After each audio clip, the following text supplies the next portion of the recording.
The Rogue is a fast-paced class that focuses on agile, quick movements, deflecting and counter-attacking in Dragon Age Veilguard. I've played the Rogue, and today we're going to go through everything you need to know about this class, from skills to best companions, factions, and more. Let's go!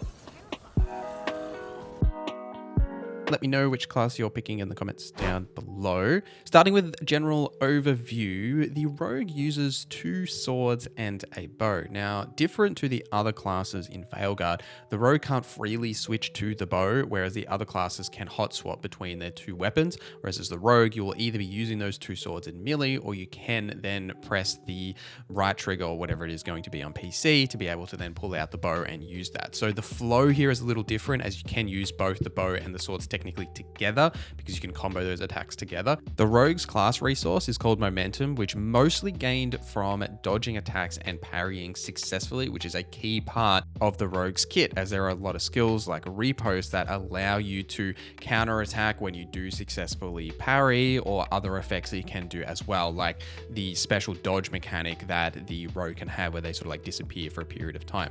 Now, when you're looking at the Rogue's core abilities here, there is a slight difference compared to the other classes. Now, as a Rogue, you can't actually block, you can only deflect. Some of the other classes like the Warrior have the option to actually be able to like block attacks with their hits, but whereas the Rogue, you have to time that correctly and defend it, or either like dodge out of the way by like, you know, pressing B to sidestep or double tap to like flip yourself out of the way. One of my favorite things to do with the Rogue was to combine the charged light attack, where you shoot yourself forward and then slash up in the air, with the jump attacks to like slam yourself back down on the ground, as you can sort of combo those attacks together, which is quite unique for the Rogue because of the way that their animations work, which I did quite enjoy. Let's break down the core skills for the Rogue itself, and we'll start with the very first skill, Static Strikes, which you'll get during the tutorial. Now, this does apply weaken, it does electricity damage, and you will do like a lightning bolt in a straight line that will unleash twin bolts of lightning from your blades, shocking all enemies that it does strike.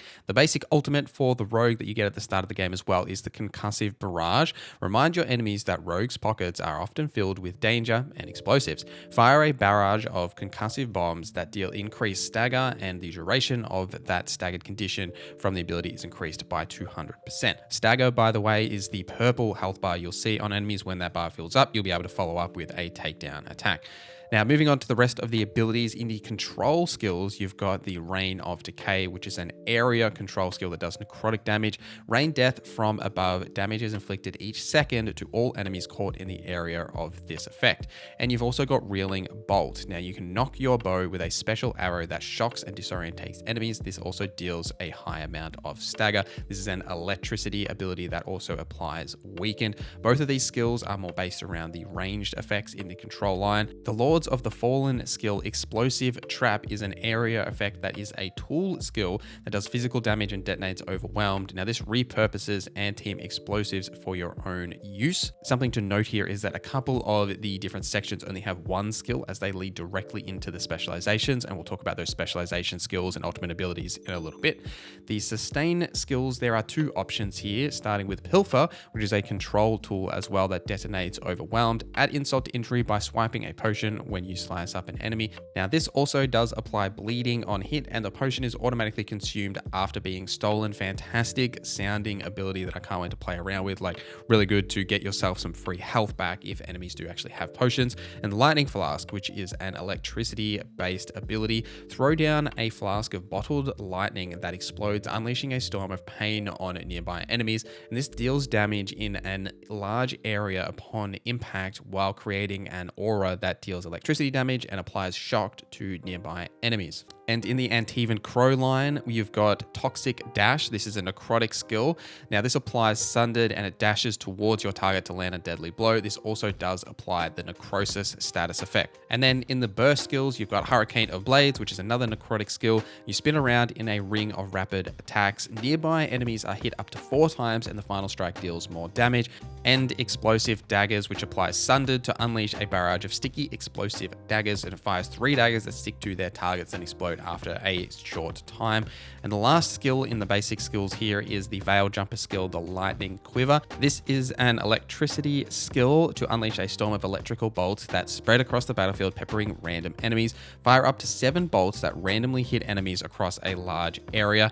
Now, this is all of the different basic skills in that initial hexagon pattern before you get into specializations. Now, you may notice here that a lot of these are either say melee focused with your blades or range focused with your bow, as you can specialize in one of these other categories, even though you can't necessarily switch between those weapons freely like the other classes, but you can specialize in them because there is a specialization based on that. NorZZa here on the editing floor. I just wanted to explain that weapon swapping thing a little bit better, as I don't think I did a very good job. So the warrior and the mage, they can freely switch between their 2 weapons by pressing down on the D-pad, whereas the rogue, you can't do that. You are either using the daggers or the bow, and the bow is only on that ranged attack option. What this means is both the warrior and the mage, they have a full set of light and heavy attack combos, jump attacks, sprint attacks, etc. for both of their weapon sets, whereas the rogue only has that for their 2 swords, and then they can switch to the bow as a ranged attack. They don't have those same combos that the others do for their secondary weapon. I hope that makes sense. These specializations. Now think about here which ones that make sense to you and what sort of build you want to play if you are playing a rogue, whether you want to be more melee focused or ranged. Starting with the duelist. Swift as the wind, the Antivan Crow duelist specializes in dancing between blades and punishing enemies with devastating melee blows. Now the ultimate ability here is called Murder of Crows, which does necrotic damage. Use your advanced agility to cut down enemies foolish enough to challenge an Antivan Crow. Your enemies will think you have wings as you leap rapidly between nearby targets, dealing damage with each strike. The final leap deals significant damage to any enemies near the strike zone. Something to note here, as this does heavily imply you have to be an Antivan Crow. You don't have to be an Antivan Crow in terms of your background. A lot of the specializations across all the classes are actually themed after some of these factions, but you don't have to actually be a part of that faction. And the ability that's specific to this specialization is 1,000 Cuts. This is another necrotic ability to assume a duelist pose, then rapidly slice a dice to your opponent. Deals damage up to 16 times with the especially devastating final blow. It's very heavily focused on melee damage and necrotic damage especially, and you'll be wanting to combine these with some of those other necrotic skills like the Hurricane of Blades or the Toxic Dash especially, to leap yourself into that melee range to then follow up and deal that damage that you can do with the duelist specialization. The Saboteur specialization, a true swashbuckler. The Lords of the Fortune Saboteur specializes in using explosives and other contraptions to weaken enemies, control the battlefield, and handle even the most dangerous situations.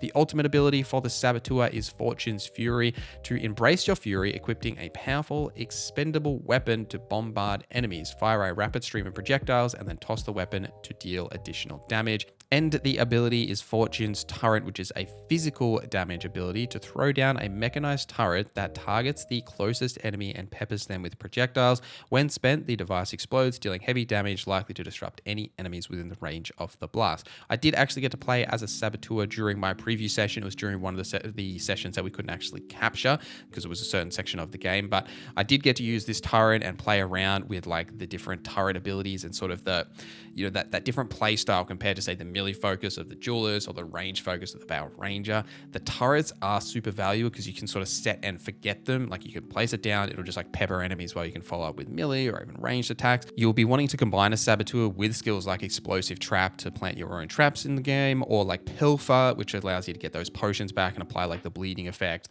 There's a lot of freedom, I think, in the Saboteur in terms of where you want to go rather than just using those turrets. The Veil Ranger is the last specialization here. Using tactics learned in the Arlathan Forest, the Veil Ranger specializes in bringing down targets with charged, long-range shots and pinpoint accuracy. The ultimate here is the Twin Gifts of Arlathan. Now, this is an electricity-based damage that discovering bizarre relics means Veil Jumpers toys with more experimental approaches to combat. Throw 2 entangled relic fragments that rapidly bounce between targets, and the ability here is Storm's Path. This is an area projectile electricity damage that detonates overwhelmed, and this fires a massive blast from your bow, damaging all enemies enemies in the area. So from these three options, there's a little bit of choice to make, right? You've got the necrotic damage and the melee focus of the duelist. Something to note here is that Darkspawn do have resistance to necrotic damage. The Saboteur is a bit more general, as most of its abilities are physical based. You've got the turrets that you can place and traps and other effects to sort of manipulate the battlefield and set up these encounters in unique ways.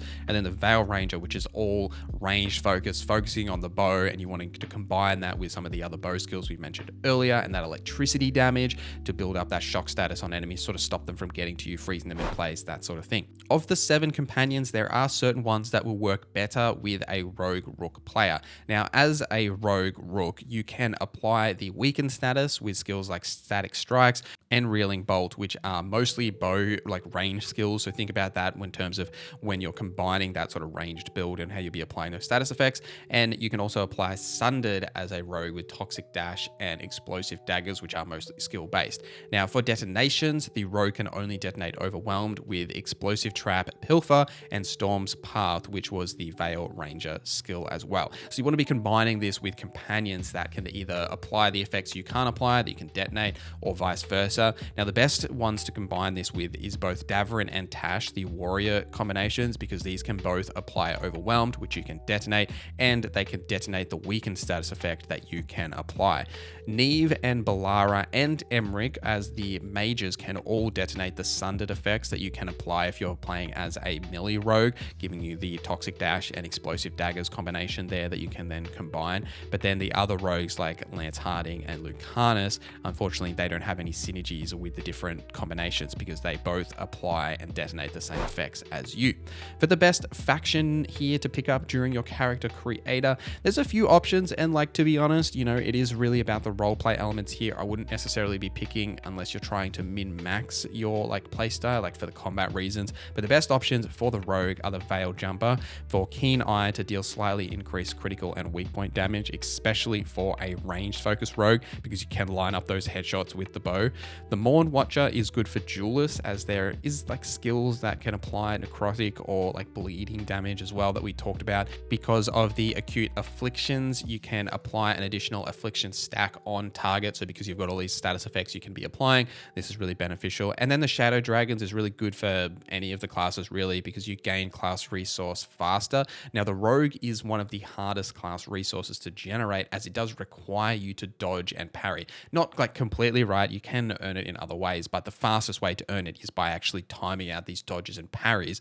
And because with the resourcefulness of the Shadow Dragons, your class specific resource generates slightly faster, it can definitely help with alleviating some of that slower generation compared to the other classes, but that's entirely up to you, but you can pick any of these. So are you going to pick the Rogue? What specialization are you going to pick? Let me know in the comments below. I will link the Warrior breakdown here once it is out for you guys to watch next, but thank you guys for watching this video. Thank you to our members for supporting the channel. My name is NorZZa, and I hope you have a great day.